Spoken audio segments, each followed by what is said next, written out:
كلكم تكونوا بخير. النهارده هنعمل ريفيو مهم جدا، اللي حابب يسمعه يستنى معايا لاخر الفيديو عشان هقول معلومات مهمه. وطبعا في الاول حابه اقول ان لولا اختلاف الاذواق لبارت السلع، يعني انا اللي هقوله ده من خلال تجربتي ليه، وفعلا اللي يناسبني ممكن ما يناسبكيش والعكس صحيح، علشان بس نبقى متفقين في البداية. وما تقلقوش، هو المنتج فعلا هيناسب كل البنات. النهاردة الفيديو اللي فيه المفاجأة بقى اللي معايا النهاردة ان هو بالتعاون مع الجميلة بيوتي باي سوما. هي سوما ده اسم القناة بتاعتها، بيوتي باي سوما. بنوتة لذيذة جدا وعسولة قوي ما شاء الله عليها وكيوت، وكمان من المنصورة، بنانيت المنصورة الجمال الطيبين قوي. كمان مرمر يا بنات كانت من المنصورة عشان للي مش عارف. هي قناتها لسه جديدة على سوما يعني. بجد بس هتعجبكم، بتعمل لوكات بشكل رقيق جدا. عملت مفضلاتها 2015 وكمان ريفيوهات، وكمان عملت ريفيو مهم جدا للبيوتي بلندر للبنوتات اللي عايزين يعرفوا كل حاجة عن البيوتي بلندر. انا الصراحة كنت هعمل ريفيو لكن مش هيطلع احسن من بتاع سوما الصراحة، لانها عاملاها عملي ونظري، بجد تحفة روعة. اتمنى ان انتوا تشوفوه، وكمان اتمنى ان انتوا تشوفوا قناتها بالكامل وتعملوا لها سبسكرايب وتشجعوها عشان تنزل لنا كل حاجة جميلة ويوصل لنا منها كل جديد. وسوما انا بحبها جدا وبحبكم كلكم بجد، وبحمد ربنا ان انا بتعرف على بنات جمال زيكم. وان شاء الله ربنا يوفقك يا سوما وقناتك تكبر اكتر واكتر، وكمان ان شاء الله تبقي ميك اب ارتست وتحققي كل اللي انت بتتمنيه يا رب. سوما النهارده هتعمل لنا فيديو التعاون، عبارة عن سموكي سوفت بيربل سموكي اي توتوريال. تعمل لنا سموكي هادي كده، مش سموكي فاحم يعني اللي هو السموكي الغامق قوي، لا هتعمل لنا سوفت كده هادي من الموفات. اتمنى ان انتوا تشوفوا الفيديو. كمان سوما هتفيدكم يا بنات بالنسبه للبنوتات اللي بشرتها دهنيه، عايزه فاونديشن او باودر او اي حاجه في السكين كير للبشره الدهنيه. سوما بشرتها دهنيه فهتفيدكم في المعلومه دي اكتر مني، لان انا بشرتي مختلطه فما بستخدمش اي حاجه للبشره الدهنيه بس.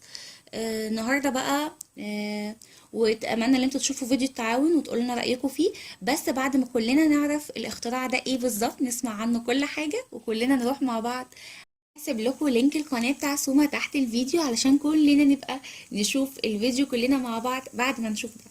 النهارده الريفيو عن زيت اكسترا اورديناري فيشال اويل. الزيت ده من لوريال، بجد تحفة.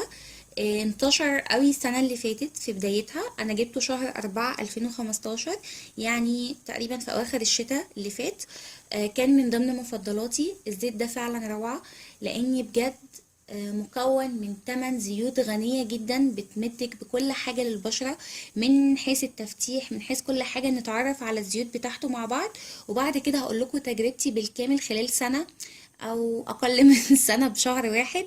يعني فاضل لي شهر كده واكمل سنة. انا كنت هنزله الريفيو بتاعه السنة اللي فاتت، بس بعتذر بجد ان انا اتأخرت في الريفيو بجد، بس عشان اقول لكم تجربتي كاملة خلال صيف وشتاء، علشان كنت المفروض انزله السنة اللي فاتت زي ما قلت، ونزلت بوست برضو اللي انا هنزل الريفيو كان تجربتي من كام شهر.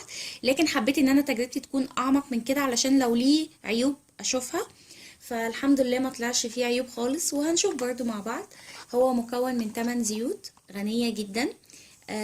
في زيت اللافندر واللافندن، دول بيحفزوا خلايا الكولاجين بالبشرة. طبعا انا اتكلمت على الكولاجين قبل كده، اتمنى تشوفوا فيديوهات الابليكيشنز وانتوا هتعرفوا ايه هو الكولاجين. هو بيقاوم للتجاعيد وكده، يعني هتعرفوا كل حاجة عنه لما تشوفوا الفيديوهات. وكمان زيت الورد اللي بيمدنا بتوحيد اللون البشرة ومقاوم للشيخوخة وكمان ملطف للبشرة. وكمان زيت الروزماري او اكليل الجبل يعني، وزيت الماركادوش، دول بيقاوموا للبكتيريا، بيحمولك بشرتك من البكتيريا، مقاومة ليها. وكمان البرتقال ده بيقاوم او بيحافظ نسبة الكولاجين بالبشرة، بيحفظها لك. وزيت الجرانيوم او الجورانيوم ده مناسب جدا للبشرة الدهنية، بيقلل نسبة الزيوت فيها، وكمان بيقلل لك من ظهور حب الشباب، وكمان ملطف للبشرة. وزيت البابونج الروماني او الكاموميل ده طبعا احنا عارفين اللي هو ملطف للبشرة. فطبعا 8 زيوت ميكس مع بعض كده في حاجة واحدة، اكيد اختراع، اكيد هيعمل لك تغذية كاملة للبشرة. لو انتي بشرتك دهنية هتقولي لي انا ازاي هستخدمه. اولا اوريدي انا عارفة ان بشرتك بتفرز زيوت كتير. لكن لو انت عايزة تغذيها كنوع من التغذية لبشرتك، كنوع من الحماية ان هي تظهر حبوب او حاجة، انصحك بيه بس تستخدميه بالليل نقطتين بس، وهقول لكم ازاي بستخدمه. نقطتين بس كده انت بتمدي بشرتك بالتغذية الكاملة، وفي نفس الوقت بتستفيدي من الزيوت دي كلها في وقت واحد، بتوحدي لون بشرتك وبتغذي نسبة الكولاجين فيها، يعني بتقاوم التجاعيد كمان.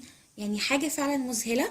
الزيت انا استخدمته صيف وشتاء، بجد ممتاز. بس بيفرق في حاجة الكمية اللي انا بستخدمها، كل فصل بكمية مختلفة، لان انا بشرتي مختلطة وعندي التي زون بس هي اللي بتلمع يعني او بتفرز دهون. ففي الصيف بستخدم على منطقة التي زون الاول قبل الوش كله، علشان ايديا طبعا اكيد بحط لها الزيت هنا. كيفية الاستخدام بتاعه شايفين الميزة فيه، شكل الازازة كده شيك جدا، وكمان القطارة علشان شايفين الكمية اللي انا استخدمتها. كل ده خلال سنة او اقل من سنة، يعني كمية، يعني مخلصتش الازازة لسه. فدي ميزة ان انتي بتستخدمي الكمية اللي انتي حباها، بتقدري تتحكمي فيها، بتستخدميه بالشكل ده. بحط انا 3 نقط او 4 على بشرتي بالكامل، لكن التي زون بحط نقطتين او نقطة واحدة. فانتي لو بشرتك دهنية وعايزة تغذي بشرتك قبل النوم تحطيه، تكوني منضفة بشرتك كويس، حطي منه نقطة او نقطتين بس على ايدك.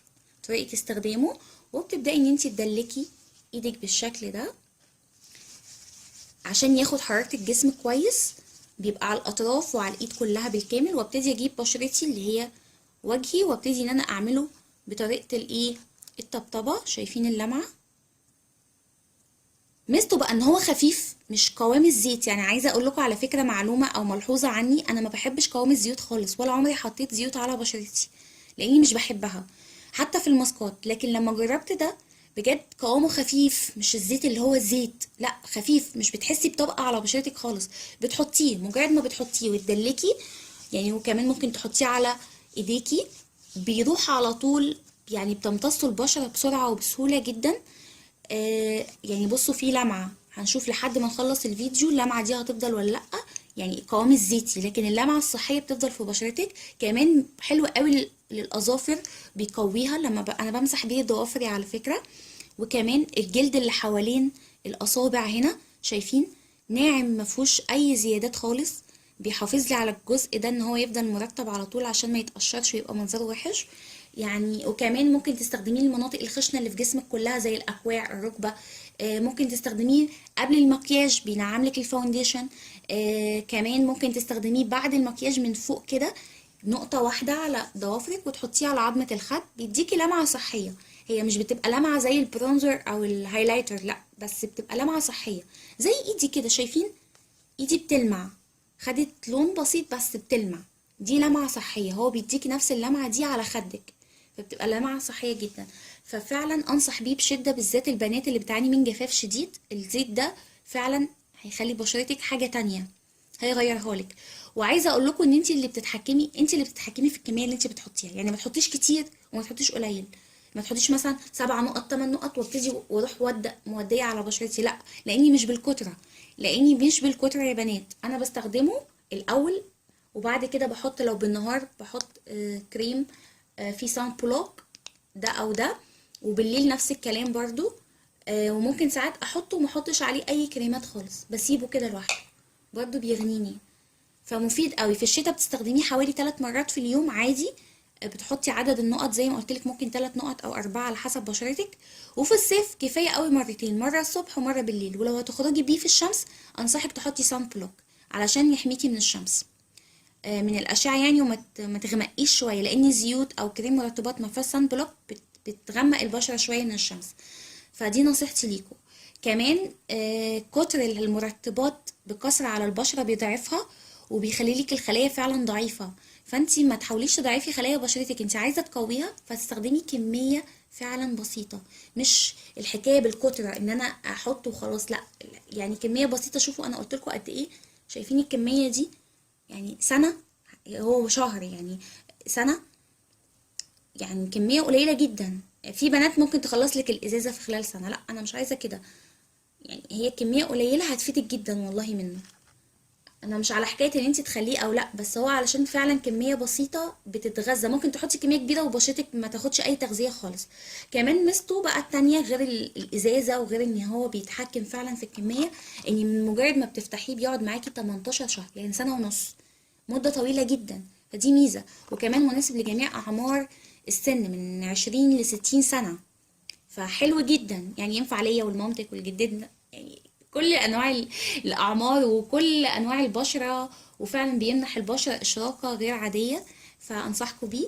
اتمنى ان انا اكون افدتكم، معلش طولت عليكم، لكن حابه فعلا ان انا افيدكم بجد، وحبيت ان انا اقول لكم تجربتي خلال سنه كامله، لاني معظم اللي بيعمل ريفيوهات عنه بيبقى اسبوع او اسبوعين. انا مدياكي تجربه سنه كامله.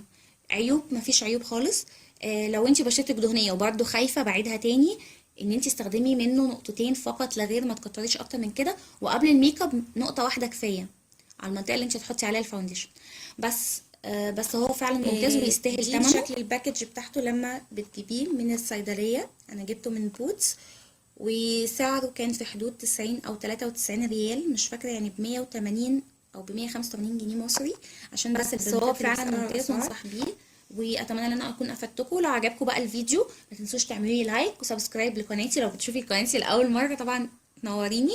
وتعليقاتكم الجميله طبعا، واعرف رايكم لو انتوا استخدمتوه قبل كده. اتمنى تقولوا لي تجربتكم تحت الفيديو عشان البنوتات برضو تستفيد. وحابه ان انتوا تقولوا لي حابين ريفيو ومفضلاتي مع بعض، ان انا اعمل لكم ريفيو عن المنتج واقول لكم ده من مفضلاتي ولا لا، ولا حابين ان انا اعمل لكم فيديو 2015 كله مع بعض، سكين كير وميك اب. منتظرة طبعا ردكم، واشوفكم ان شاء الله على خير، ويلا بينا عشان نشوف فيديو سوما مع بعض. مع السلامة.